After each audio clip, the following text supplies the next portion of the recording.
Attends, non, il faut le refaire là.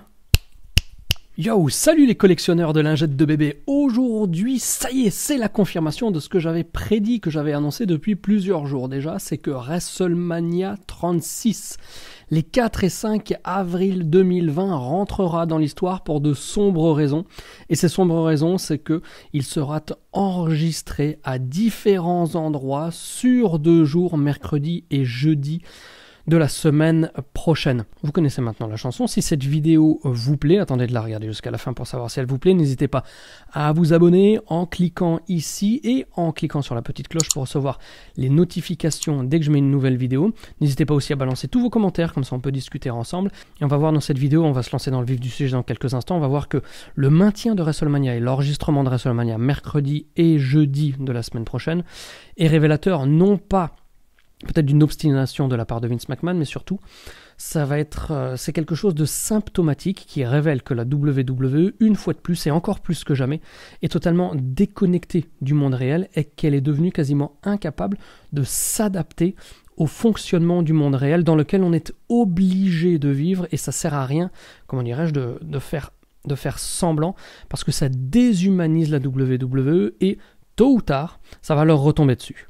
Avant de rentrer dans le vif du sujet et d'aborder tout ça, je vous donne rendez-vous jeudi prochain à midi pour une première historique sur le web du catch game français pour un live YouTube, mais pas n'importe quel live YouTube, ce sera un live YouTube qui va durer 10 heures. Vous êtes confinés, mon rôle c'est de vous divertir, de raconter des conneries, pour vous faire marrer, mais aussi vous balancer un max de contenu, un max de trucs intéressants, d'analyse au niveau du catch. Et donc, jeudi prochain, midi, jusqu'à 22h non-stop, on sera tous ensemble pendant 10 heures, 600 minutes ensemble sur YouTube. Il y aura Dimitri, il y aura probablement Ali de Catch Club qui sera là. Donc, n'hésitez pas à me suivre sur Twitter aussi pour avoir toutes les infos. Mais voilà, le rendez-vous est pris. Jeudi, le plus grand live catch de l'histoire de YouTube. Donc, on en revient à nos moutons, à WrestleMania 36 enregistré. Qu'est-ce que ça peut bien vouloir dire? Ça veut dire que la WWE est exposée plus que jamais. Comme je l'avais dit, il y a une première grosse menace qui pèse sur la WWE, c'est qu'un employé soit testé positif au virus. Ce qui ferait que du jour au lendemain, instantanément comme ça, la WWE doit tout arrêter. Il y a un autre truc qui menace, épée de Damoclès, là, qui pèse sur la WWE, c'est que aujourd'hui, il me semble que c'est toujours le cas en Floride, les regroupements de plus de 50 personnes n'ont pas le droit d'avoir lieu. Mais depuis 48 heures, on sait que la Californie est en confinement et on ne sait pas ce qui va se passer dans ne serait-ce que 3 jours, dans une semaine, encore moins dans 2 semaines lors de WrestleMania. Est-ce que la Floride sera en confinement? Si c'est le cas, pareil, comme ça. Attends, non, il faut le refaire là. La WWE ne pourra rien faire de WrestleMania. C'est pour ça que, face à ces 2 menaces, eh bien, ils ont décidé d'enregistrer WrestleMania mercredi et jeudi prochain, avec tous ces matchs qui finalement sont complètement secondaires par rapport à la situation. Et la situation, c'est quoi? C'est que je pense que entre le moment où la WWE a annoncé le premier, alors c'était Raw ou non, c'était SmackDown, hein, SmackDown de la semaine dernière, donc c'est fou comme tout va si vite. Ça fait à peine 8 jours, 9 jours que on part sur cette histoire de huis clos pour les enregistrements de la WWE ou les diffusions live, avec SmackDown de la semaine passée. Ensuite, on a eu Raw, et en à peine quelques jours comme ça. Ensuite, on a eu WrestleMania qui sera aussi depuis le Performance Center. Ensuite, on a eu WrestleMania qui sera du Performance Center et d'autres endroits. Ensuite, on a eu WrestleMania qui sera sur 2 jours. Et ensuite, maintenant, le dernier clou enfoncé dans le cercueil de WrestleMania qui va reposer en paix pour l'éternité comme probablement peut-être le plus mauvais WrestleMania, le WrestleMania dont on se fout le plus, mais ça c'est pas lié à la WWE et l'espèce de semi-chiasse qu'ils nous pondent de temps en temps, c'est surtout à cause du virus. Donc voilà, on est en 2020, on a un WrestleMania qui maintenant va être enregistré. Je ne sais pas qui a pris cette décision, mais selon moi, Je pense que psychologiquement, initialement, quand la WWE a annoncé que WrestleMania serait au Performance Center, on était, il y a quelques jours, encore dans une situation qui était gérable à très court terme, sur les 2-3 semaines qui viennent. En se disant, il y a peu de cas aux États-Unis, on est capable de faire attention à notre personnel, on est capable d'enregistrer le truc, voilà, ce ne sera pas dans le stade, ce sera au Performance Center, bon, à la limite, j'ai envie de dire, tant pis. Mais suite à ça, ça a un petit peu dégénéré. On s'est rendu compte que finalement, il y a quand même cette histoire de risque par rapport à 50 personnes. Donc on va éclater l'enregistrement.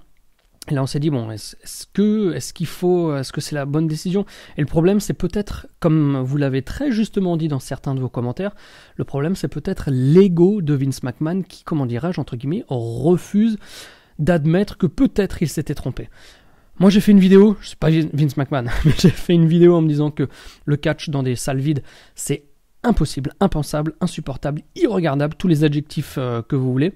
Après avoir vu le show AEW, j'ai admis, sans aucun problème, sans encombre, sans honte même, que je m'étais trompé et que finalement le catch dans des salles vides, ça peut se faire, et ça peut se faire de manière très qualitative.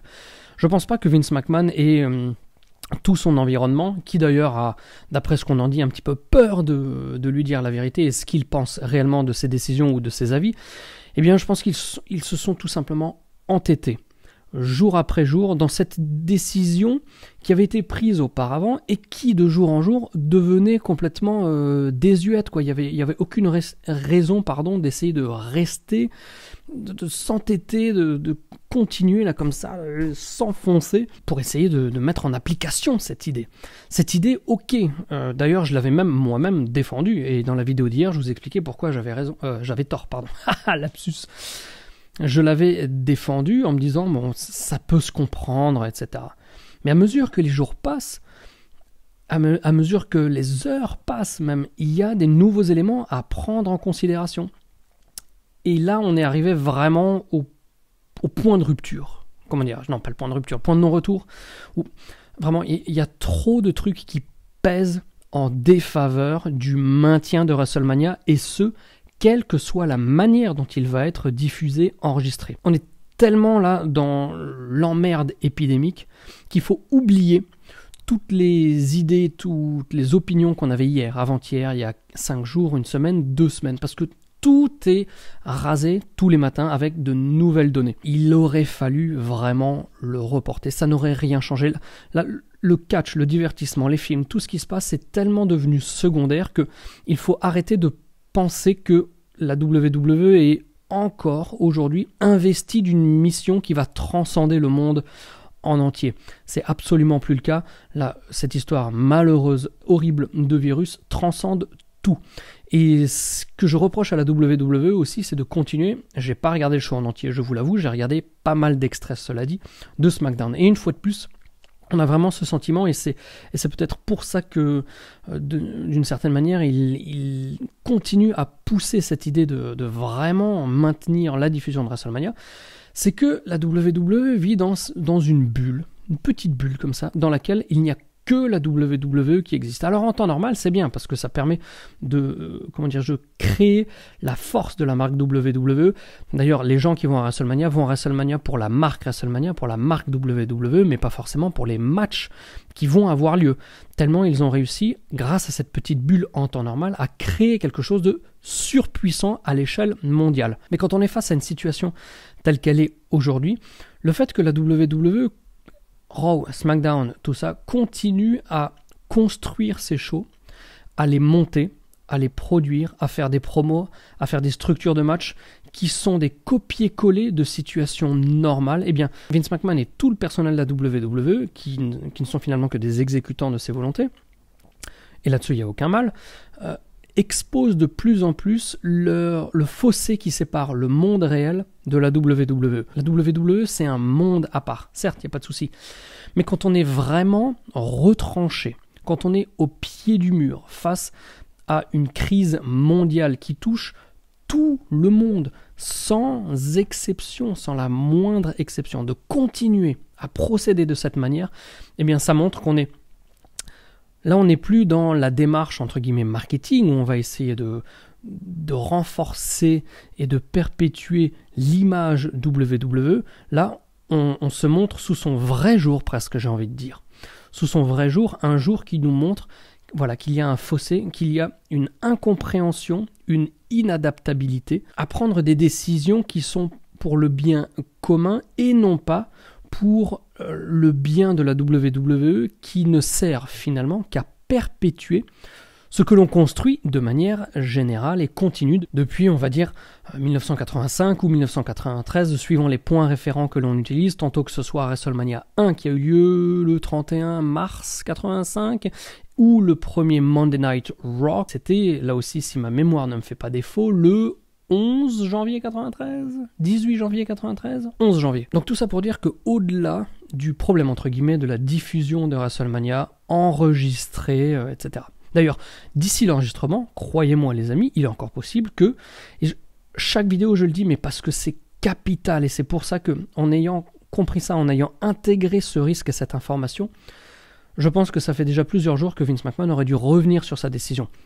Il suffit que dans une heure, que ce soit au moment où j'enregistre, ou au moment où vous regardez la vidéo, quelqu'un soit testé positif à la WWE, il n'y a plus de Raw, il n'y a plus d'enregistrement de Raw mardi pour la semaine suivante, il n'y a plus d'enregistrement de WrestleMania Part 1 mercredi, ni de WrestleMania Part 2 jeudi, tout est terminé. Le risque est trop élevé pour ne plus le prendre en compte. Et le maintien de WrestleMania, c'est symptomatique non pas de, de la volonté de produire un show à rabais pour faire plaisir aux fans, c'est à l'inverse symptomatique de l'incapacité de la WWE aujourd'hui à s'adapter et à intégrer le monde réel pour venir faire des choses qui vont s'articuler avec le monde réel.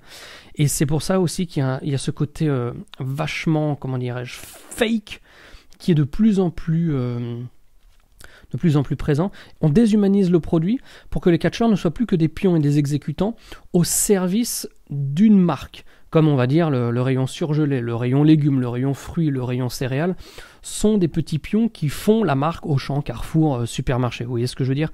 Par contre, il faut cette part d'humanité pour que le public qui regarde le show puisse s'investir psychologiquement et suivre, aimer ou détester les catcheurs, parce que c'est ça qui va recréer de l'engouement autour de la WWE. Donc voilà les amis, je sais pas ce que ça vous inspire cette vidéo, je sais pas ce que cette décision de la WWE vous inspire, et je vous donne rendez-vous très bientôt sur la chaîne pour de nouvelles vidéos d'actu, d'analyse, etc. D'ici là, confinement, vous savez ce qu'il vous reste à faire, c'est-à-dire de garder la passion et surtout, et là l'occasion s'y prête totalement, de regarder du catch 24 heures sur 24. Allez, bye bye.